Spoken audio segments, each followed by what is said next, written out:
नमस्कार. श्री स्वामी समर्थ. आज आपण या व्हिडिओमध्ये श्रावण सोमवारी वाहणाऱ्या शिवमुठीचे अनोखे महत्त्व आहे आणि या सोमवारच्या शिवमुठीचे महत्त्व सांगणारी सुंदर अशी कथा आपण या व्हिडिओमध्ये पाहणार आहोत. आटपाट नगर होते. तेथे एक राजा होता. त्या राजाला 4 सुना होत्या. 3 आवडत्या होत्या आणि 1 नावडती होती.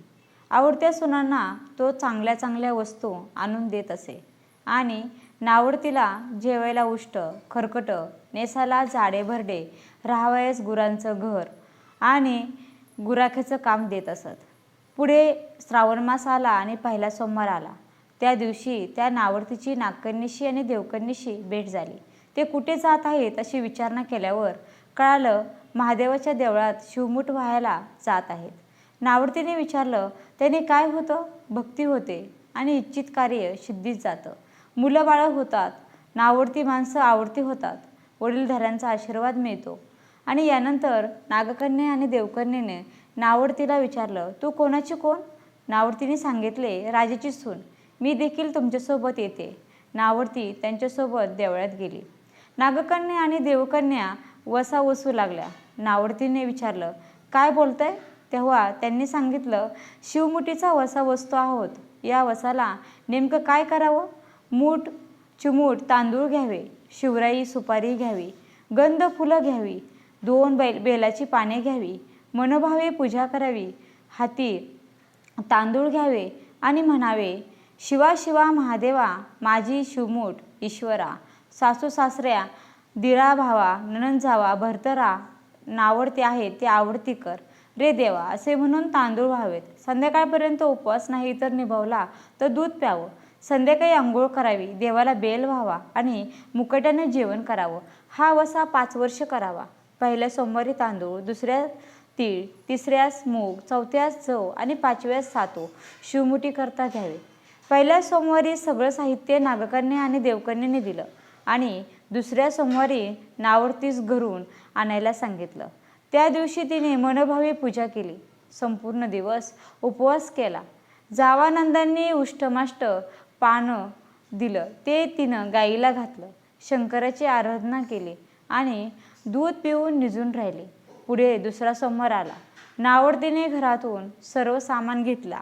पुढे नागकन्येबरोबर जाऊन मनोभावे पूजा केली आणि शिवा शिवा महादेवा, माझी शिवमूठ ईश्वरा देवा, सासू सासऱ्या, दिरा भावा, नणंद जावा नावडती आहे आवडती कर रे देवा, असे म्हणून तीळ वाहिले.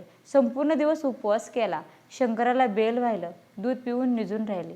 संध्याकाळी सासऱ्याने विचारलं, देव तुझा कुठे आहे? नावडतीने सांगितले, माझा देव लांब आहे, वाटा कठीण आहेत, काटे कुठे आहेत, साप वाघ आहेत, तेथे माझा देव आहे. पुढे तिसरा सोमवार आला. पूजेचं सामान घेतलं. देवाला जाऊन लागले. घरची माणसं मागे जाऊ लागली. नावडती तुझा देव दाखव म्हणू लागले. नावडतीला रोजचा सराव होता. तिला काही वाटलं नाही, परंतु सर्वांना पुष्कळ काटेकुटे लागले. नावडतीची दया आली. आजपर्यंत रानात कशी येत असेल कोण जाणे. नावडतीला चिंता पडली. देवाला प्रार्थना केली. देवाला तिची करुणा आली. नागकन्या देवकन्यासह वर्तमान देऊळ सुवर्णाचं झालं. रत्नजडिताचे खांब झाले. सगळ्यांनी देवाचं दर्शन घेतलं. नावडती पूजा करू लागली. गंधफुले वाहू लागली आणि नंतर शिवमूठ घेऊन शिवा शिवा महादेवा, माझी शिवमूठ ईश्वरा देवा, सासू सासऱ्या, दिरा भावा, नणंदा जावा नावडती आहेत आवडती कर रे देवा, असे म्हणून शिवाला वाहिले. राजाला मोठा आनंद झाला. नावडतीवर प्रेम वाढले. दागिने घालायला दिले. खुंटीवर पागोटं ठेवून तळे पाहायला गेले. नावडतीची पूजा झाली. पूजा झाल्यावरती सर्व बाहेर आले. राजा परत आला.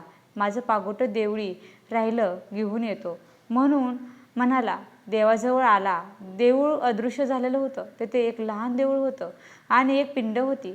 त्यावर नावडतीने केलेली पूजा होती. जवळ खुंटीवर पागोटं होतं ते घेऊन ते बाहेर आले. सुनेला विचारू लागलं, हे असं कसं झालं? सुनेने सांगितलं, माझ्या गरीबाचा हाच देव. मी देवाला प्रार्थना केली आणि त्यामुळे त्याने तुम्हाला दर्शन दिले. सुनेमुळे देव भेटला म्हणून तिला पालखीत घरी घालून नेलं. नावडती होती ती आवडती झाली. जसा तिला शंकर प्रसन्न झाला तसा आम्हा सर्वांना हो ही 60 उत्तराची कहाणी 5 उत्तरी सफळ पूर्ण. धन्यवाद. मैत्रिणींनो, व्हिडिओ कसा वाटला? व्हिडिओला लाईक शेअर करा.